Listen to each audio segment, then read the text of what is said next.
7 Steps to an Effective Ergonomics Program. Step 1. Identify risks. Look for tasks that require awkward postures, repetitive motions, or heavy lifting.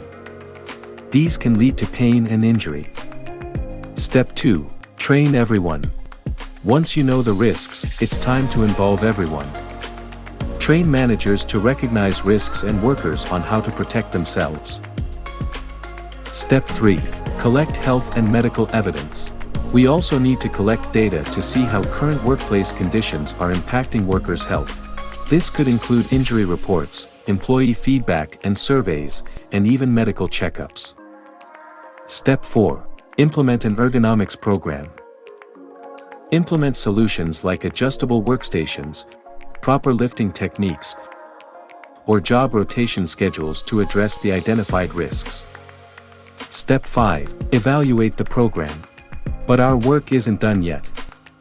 We need to regularly evaluate the program's effectiveness by tracking injury rates and getting feedback from workers. Step 6. Promote worker recovery and return to work. If a worker does get hurt, we need to support their recovery. Promote worker recovery through healthcare management and return-to-work programs.